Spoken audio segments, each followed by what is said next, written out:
지난주 변이 바이러스 오미크론 확진자가 한국에 최초로 발견되었습니다. 그런데 그 최초 감염자는 40대 목사 부부입니다. 나이지리에서 올마 왔는데요. 대개 목회자들이 아프리카를 방문하는 목적은 선교지 방문입니다. 이 와중에 선교지 방문을 꼭 갔어야 했나? 안 그래도 교회의 인심이 많이 힘든데 속상한 마음이 들어 이들에 관한 기사를 주의 깊게 살펴보았습니다. 목사님은 우즈베키스탄에서 나고 자란 우즈벡 사람이고 사모님은 한국 사람입니다. 세계 각국에 흩어져 있는 러시아 목회자들이 해마다 나이지리아에 모여 성경 세미나를 갔는데 작년에는 코로나 때문에 열지 못했고 올해 다시 열리게 되어 참석했다는 것입니다. 참고로 이 목사님은 인천의 한 대형 교회에 외국인 이주자 사역을 담당하는 목회자로서 성도들도 대부분 아마 러시아 쪽에서 온 사람들인 것 같습니다. 사실 한국에서 이런 외국인 사역을 하는 것은 매우 효과적인 선교 방법입니다. 현지에 선교사 몇 명이 가서 선교하는 것보다 한국에 온 사람들에게 복음을 전하는 것이 훨씬 더 효과적이기 때문입니다. 그렇기 때문에 러시아 목회자들과 정보를 나누고 교류하는 것이 이 목사님에게 있어서 매우 중요한 일이었을 것입니다. 그런데 나이지리아의 현실은 한국이나 미국과 매우 달랐다고 합니다. 접종률이 10% 정도이고 사람들도 마스크를 전혀 쓰고 다니지 않는다고 합니다. 아마도 마스크 공급이 부족해서였을 것입니다. 공항에서부터 마스크를 쓴 자기들의 모습을 신기하게 쳐다보는 시선들 때문에 불편해하다가 결국 자기들도 벗게 되었고 급기야 이 오미크론 변이를 그곳에서 옮은 것 같다라고 털어놓았습니다.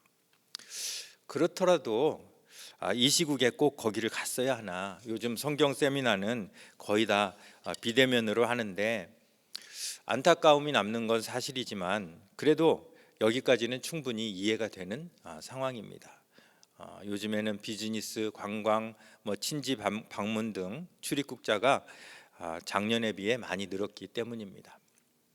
그런데 문제는 하필 걸린 사람의 직업이 목사라는 것입니다. 그렇잖아도 교회에서 방역 수칙을 잘 안 지킨다며 곱지 않은 시선을 받아온 상황에서 목사가 신종 변이, 그것도 델타보다 4배나 높은 감염력의 오미크론을 나라에 들여왔으니 결과론적으로는 꼭 거기를 다녀와야 했느냐, 그것도 부부 동반으로라는 회의론이 생기는 겁니다. 같이 믿는 사람의 입장에서도 이런 생각이 드는데 믿지 않는 사람들은 뭐라 하겠습니까? 걸린 것 자체가 죄가 되고 세미나 참석이 역적이 되어버렸습니다. 그래도 여기까지는 목사가 아니더라도 누구라도 코로나에 걸릴 수 있기 때문에 이해가 되는 상황입니다. 그런데 문제는 그 목사 사모의 거짓말이었습니다. 검사 중 이 역학조사를 하면서 공항에서 집까지 방역 택시를 타고 왔느냐라는 질문에 그렇다라고 대답을 한 것입니다. 방역 택시는 운전자와 승객이 접촉되지 않도록 택시 안에 투명막을 막아놓은 차입니다. 그래서 이 방역 택시를 타면 운전자가 밀접 접촉자로 분류되지는 않습니다. 그런데 이 감염 사실이 밝혀지자 방역 택시가 있는지도 몰랐다, 사실은 지인이 운전하는 차를 타고 집으로 돌아왔다는 자백을 했습니다. 그들을 집으로 데리고 온 운전자는 그 교회에 다니는 우즈베키스탄에서 온 30대 외국인으로 이미 감염이 확인되었고 그 가족들도 코로나 양성이 나왔습니다. 그런데 문제는 이 운전자가 1차로 받은 검사에서 음성이 나왔다는 것입니다. 그리고 2차에서 양성 확진을 받았습니다. 그런데 이제 1차에서 음성을 받았기 때문에 1차와 2차 검사 사이에 일상생활을 하면서 만난 사람이 너무 많았습니다. 그 교회에서 주최하는 외국인 행사에 이틀 동안 참석을 했는데 그 행사에 참여한 인원이 이틀 합쳐서 811명이라는 것입니다. 그 800여 명이 하루에 10명씩만 접촉을 했더라도 밀접 접촉자의 수는 기하급수적으로 늘어나게 됩니다. 만일 이 목사 부부가 방역 택시를 탔다는 거짓말만 안 했어도 이 운전자는 밀접 접촉자로 분류되어서 최종 음성이 나올 때까지 격리했을 것이고, 그랬더라면 이런 상황이 안 생겼을 것입니다. 왜 거짓말을 했느냐라는 질문에 사모는 방역 택시라는 것이 있는 줄도 몰랐고 행여 그 운전자에게 피해가 갈까 싶어서 그냥 그 검역관이 방역 택시를 탔냐라는 질문을 했을 때 대수롭지 않게 그냥 그렇다라고 대답을 했는데 이렇게 큰 결과를 가져올 줄 몰랐다고 했습니다. 이 사건을 접하면서 저는 특별히 목사라는 같은 부르심을 가진 사람으로서 이분들의 마음이 10분 이해되면서도 한편으로는 큰 안타까움이 남습니다. 말 한마디가 얼마나 중요한지요. 누구라도 대수롭지 않게 일을 쉽게 만들기 위해서 그렇다라고 대답할 수 있는 상황입니다. 그렇더라도 그런 상황에서 그렇지 않다라고 분명히 말할 수 있는 사람이 이 시대에 진정으로 필요한 성도가 아닐까 싶습니다. 우리도 이럴 때를 종종 만납니다.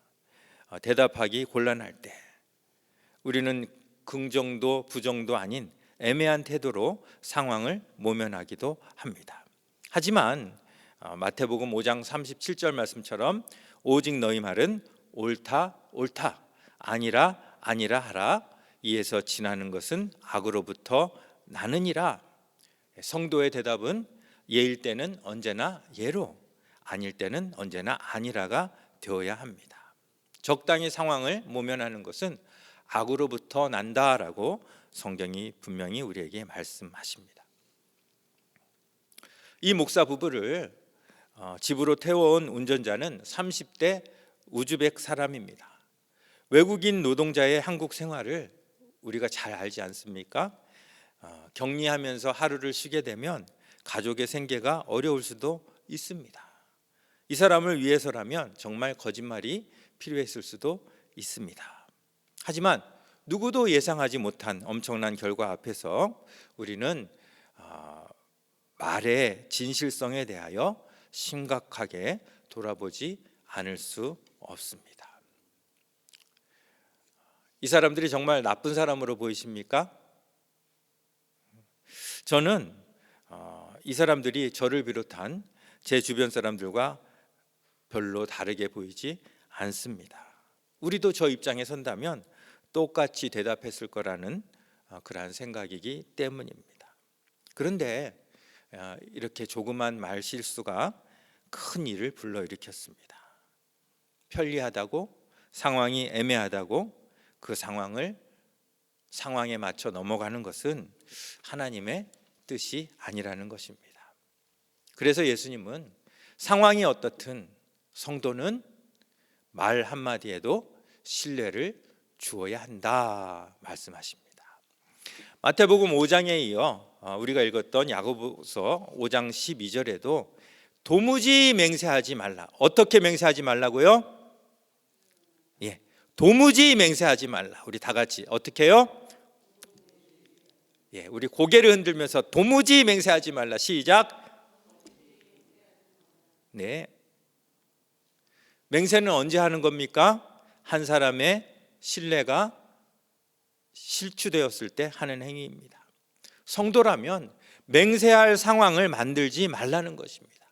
맹세하는 대신 언제나 예는 예로 아니오는 아니오로 믿을 수 있는 그런 사람이 되라는 것입니다.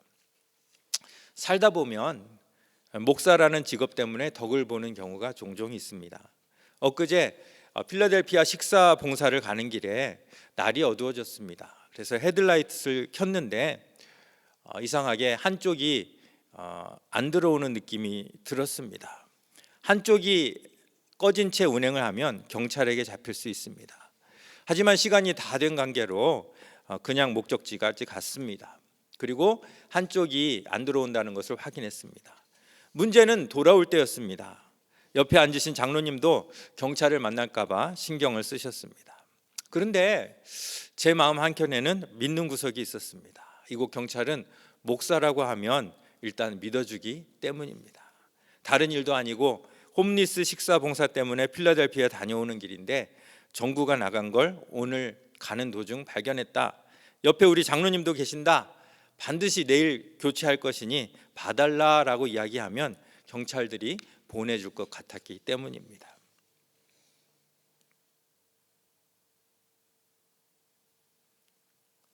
이것이 목사라는 직책의 프리미엄입니다. 목사라고 하면 믿어주기 때문입니다. 예수님이 지금 하시는 말씀이 바로 이런 의미라는 거예요. 꼭 목사가 아니더라도 성도, 크리스천이라는 이름만으로 신뢰를 줄 수 있는 사회, 맹세 따위는 필요 없는 사회, 그런 사회를 만들라는 것입니다. 사실 우리가 우리의 윗세대로부터 물려받은 사회는 이 말씀에 가까웠습니다. 우리 윗세대 성도들은 어렵고 힘든 시절에 예수를 믿었습니다. 핍박도 많았고 경제적으로도 어려웠습니다. 그런데 그 시절에는 예수 믿는 사람은 거짓말 안 한다, 교회 다니는 사람은 정직하다라는 평판이 있었습니다. 100마디 전도의 말보다 효과적인 전도 방법입니다. 우리보다 못 배우고 우리보다 경제 능력도 못했지만 그분들은 이 말씀을 잘 실천하여 사회적으로 신뢰와 좋은 평판을 쌓아놓은 것입니다. 그리고 그분들이 쌓아놓은 그 신뢰 위에 한국 기독교가 이렇게 성장했는데, 지금 와서 우리 아랫세대에게 물려줄 교회의 모습을 보니까 우리가 선조들에게 받은 기독교의 모습과는 너무나 다른 것을 보게 됩니다. 요즘은 교회 다닌다고 하면 뭐라고 합니까? 교회 다니는 사람이 더한다, 이런 이야기를 쉽게 듣습니다.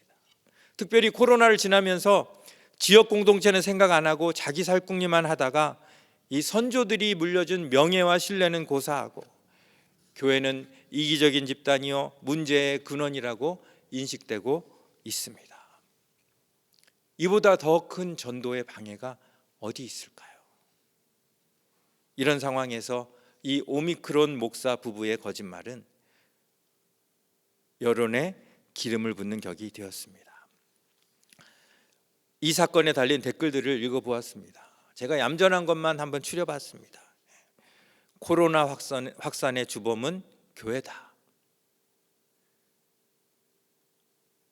아직도 교회 다니세요? 혐오와 공포를 주장하는 조직을.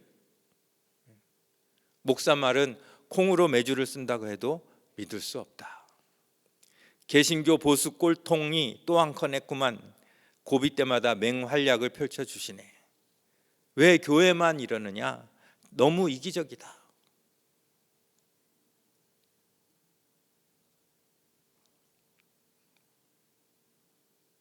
우리가 선조에게 받은 그 교회의 모습이 더 이상 아닙니다. 기분은 나쁜데 이 댓글을 보면서 틀린 말 하나도 없다는 그런 생각이 듭니다. 이 상황에 우리가 무슨 전도를 하겠습니까? 그런데 이 당사자들은 얼마나 괴롭겠습니까? 그 작은 말 실수 때문에 오미크론으로 받는 육체적인 고통보다 여론 때문에 받는 정신적 고통이 훨씬 심할 것입니다. 그리고 이 댓글은 믿지 않는 사람들이 단 것이 대부분입니다.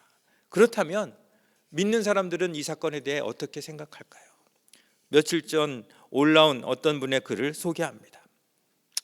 창피해 죽겠어요. 고개를 못 들겠어요. 또 얼마나 욕을 먹을지. 오늘 점심 식사 중 직원들 입에서 나온 말입니다. 인천 모교회 소속 목사가 아프리카 나이지리아를 다녀오면서 오미크론에 감염된 사건을 두고 나눈 대화의 한 대목입니다. 기독교인들 제발 이러지 맙시다. 물론 하나님 믿는 사람도 바이러스에 걸릴 수 있습니다. 그러나 그렇게 대놓고 거짓말을 해서 주변에 큰 민폐를 끼쳐서야 되겠습니까? 기독교인이 코로나 바이러스에 걸린 것은 죄가 아니지만 그걸 거짓말로 속인 것은 범죄 행위입니다. 아무리 해외에 선교 열심히 다니면 뭐합니까? 국내의 전도문을 다 막아놓으면서 말입니다. 오늘날 전도와 선교는 말과 열정으로 되는 것이 아닙니다. 공동체에 대한 책임 있는 삶과 공공선으로 이루어지는 것입니다. 교회가 공적 마인드 없이 제 아무리 열심히 찬양하고 기도해도 이 상태로는 계속 무너질 일밖에 없습니다. 한국교회 정신 차려야 합니다. 저희 같은 사람들이 소위 삶의 현장에서 일터에서 아무리 성실하게 살면 뭐합니까? 잊을만 하면 지역교회에서 굵직한 한 방씩 터뜨려 주는데 말입니다.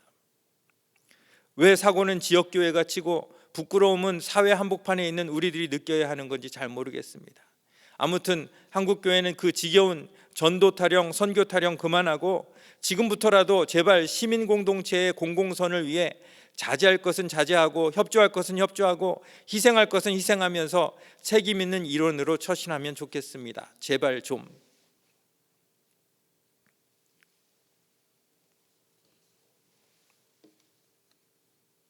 아무리 말씀 따라 살려고 애쓰고 아무리 영혼들을 놓고 열심히 기도해도 이런 일이 한 번씩 터지면 너무나 치명적인 영향을 받을 수밖에 없습니다.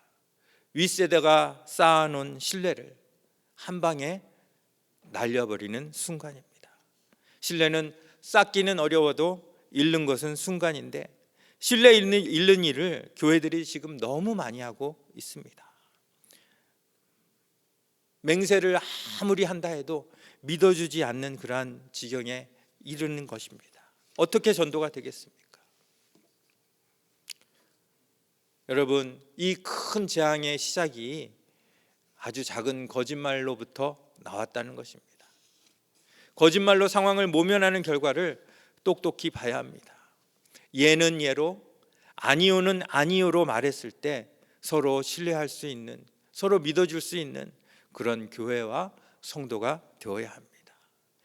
기독교인에게, 교회에게 맹세가 필요한 상황이 생기면 그 생명은 끝난 것입니다. 안타깝게도 교회는 이미 사회로부터 신뢰를 잃어버린 그들만의 리그로 전락했습니다.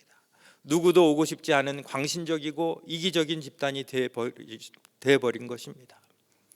여러분, 이런 교회를 우리 자녀들에게 물려주는 것에 대하여 마음이 아프지 않으십니까? 이 책임을 하나님이 누구에게 물으실까요? 하나님 나라의 전체의 운명과 명예는 성도 한 사람 한 사람의 진실성에 달려 있습니다. 우리는 미국에 사니까 우리 이야기가 아니라고요? 정말 그럴까요? 선한 사람 사마리아인이 왜 위대합니까? 레위인과 제사장이 왜 하나님이 원하시는 삶을 살 수 없습니까? 강도 만난 이웃을 보면서도 돕지 않고 자기 일만 했기 때문입니다. 이웃을 돌보지 않는 경건, 이웃을 고려하지 않는 예배는 아무 가치가 없습니다. 한국 교회가 이렇게 심각한 병으로 신음하고 있는데 우리는 미국에 산다고 우리끼리만 예배를 드리고 말씀을 통해 은혜를 받고 우리끼리의 경건의 삶을 추구하는 건 레위인이나 제사장이나 다를 것이 없기에 이 시간 병든 한국교회를 돌아보면서 우리가 어떻게 그들을 다시 살려낼 수 있을 것인가 고민하며 방안을 강구해야 하는 일이 바로 하나님이 기뻐하시는 선한 사마리아인의 일일 줄로 믿습니다. 그런데 여러분, 사실 미국 교회나 한국 교회나 다를 것이 없어요. 여기 계신 분들 대부분 미국 오신 지 30년 이상 되셨습니다. 그렇죠? 30년 안 되신 분 계세요? 다 30년, 어떤 분은 40년 이상 되셨어요. 그런데 여러분이 처음 오셨을 때 미국과 지금 미국의 모습이 얼마나 같습니까? 미국은 원래 주고 나누어 주는 게 미덕인 나라입니다. 그런데 그런 미덕이 점점 사라지고 있습니다. 친절과 명예도 사라진 지 오래입니다. Shame on you. 부끄러운 줄 알아라. 이러한 말에 최고의 불명예를 느꼈던 미국 사람들입니다. 하지만 지금은 이 shame on you라는 말을 어디서 들을 수가 없어요. 그리고 그런 이야기를 듣더라도 뭐라고 대답합니까? Who cares?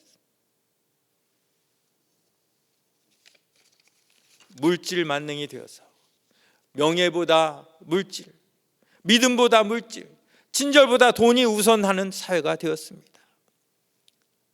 그래도 우리가 처음 발디딘 이 미국은 그래도 선한 사마리아인의 모습이 남아 있었는데 점점 레위인으로, 제사장으로 바뀌어가는 느낌입니다. 요즘 자녀들은 결혼을 하고도 아이를 낳지 않는다고 합니다. 아이가 살아갈 사회가 어떻게 변할지 모르기 때문입니다. 애들을 그런 세상에서 살게 하고 싶지 않기 때문에 차라리 안 낳겠다는 것입니다. 누가 이런 사회를 만들었습니까? 우리는 왜 받기는 그렇게 좋은 것을 받아놓고 신앙도 그렇고 사회도 그렇고 우리 후손에게는 이렇게 병들고 이렇게 타락한 것을 물려줘야 합니까? 이런 가운데서도 한 가지 희망을 발견합니다. 왜냐하면 이런 타락과 이런 변화가 교회의 쇠락과 함께하기 때문입니다. 교회에 젊은 사람들이 가득 차고 찬양과 기도 가운데 놀라운 헌신과 변화가 있을 때에는 사회도 윤리적 도덕적 가치가 높았지만 교회가 쇠락하면서 사회도 함께 쇠퇴한 것입니다. 그렇다면 이 사회를 회복시킬 수 있는 유일한 해결책이 뭡니까? 교회가 살아야 합니다. 교회가 살면 이 사회도 살 수 있습니다. 미국의 모든 화폐에는 영어로 In God we trust, 하나님 안에서 우리는 신뢰한다, 이러한 문구가 쓰여 있습니다. 이 화폐의 이 문구는 미국이 어떤 정신으로 건국되었는지를 보여줍니다. 예수님이 말씀하시는 도무지 맹세하지 말지니라는 그 정신이 너무나 잘 투영된 문구입니다. 이 정신 아래 이 나라가 이토록 위대하게 되었는데 이 신뢰의 미덕이 점점 사라져 갑니다. 그리고 언젠가 우리 아들, 딸이 주도되어서 이끄는 이 사회, 언젠가 화폐에서 이 문구가 사라질 날이 올 수도 있습니다. 그런 나라를 우리 아들, 딸에게 물려줘야 하는 현실을 여러분 어떻게 생각하십니까? 여러분, 낡은 집을 자녀들에게 물려줄 때는 열심히 고쳐서 물려주면서,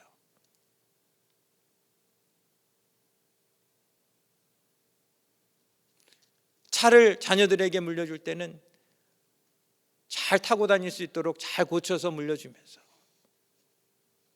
다 망가지고 다 죽어가는 이 사회를 좀 고쳐서 물려줘야 되지 않겠습니까? 이민 1세대들로서 여러분들은 정말 애쓰셨습니다.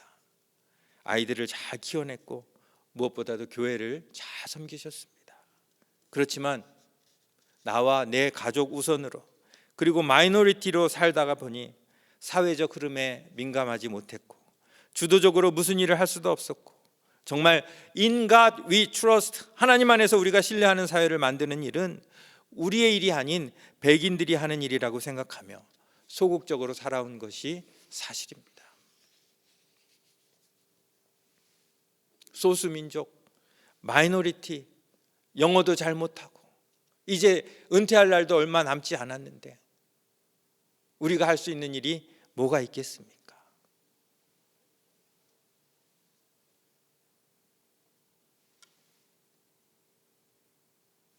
그렇지만 병이라고 진단받았을 때가 가장 빠릅니다.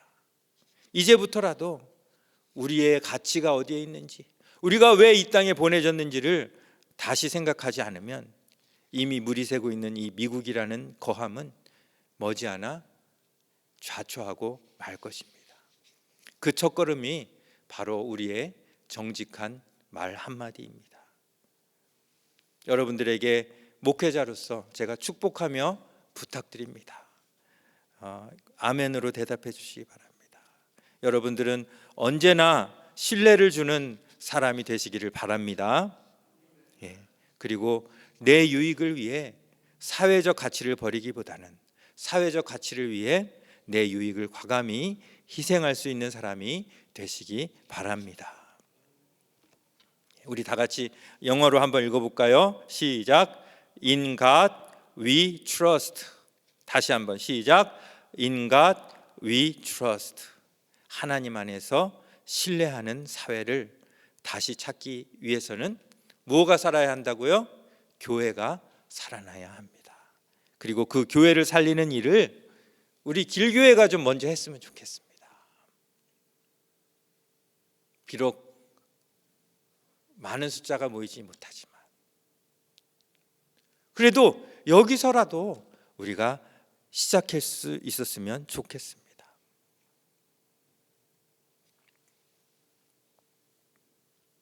일할 수 있을 때가 기회입니다. 은퇴하고 나면 더 이상 기회가 없을지도 모릅니다. 가장 정직하고 가장 관대하고 가장 친절하며 가장 신뢰할 만한 사회를 우리 세대에 와서 잃어버리는 것보다 더 슬픈 일은 없습니다. 더 이상 오미크론 거짓말 목사와 같은 일이 없어야 합니다. 그리고 성도들이 명예를 회복해야 합니다. 신뢰는 얻기보다 잃기가 훨씬 쉽지만 그래도 성령님의 도우심을 구하며 도전해야 합니다. 우리가 사는 미국과 두고 온 한국 그리고 전 세계 교회가 합심하여 In God we trust 그 미덕을 세울 수 있도록 이 시간 하나님 앞에 간절히 기도하며 나아갈 수 있기를 원합니다. 19세기 말 한국에 온 선교사들이 좋은 결실을 맺을 수 있었던 것은 그들이 복음 전도를 말로 했을 뿐 아니라 삶의 태도로 가르치고 본을 보였기 때문입니다. 현재 선교지에 나가 있는 많은 선교사들이 말로만 복음이 아니라 정말 복음이 능력이 되는 삶과 진실성을 보여줄 수 있도록 선교사님들을 위해서도 기도해 주시기 바랍니다. 그리고 당장 우리가 내 주변에서부터 우리는 맹세가 필요치 않은 사람입니다.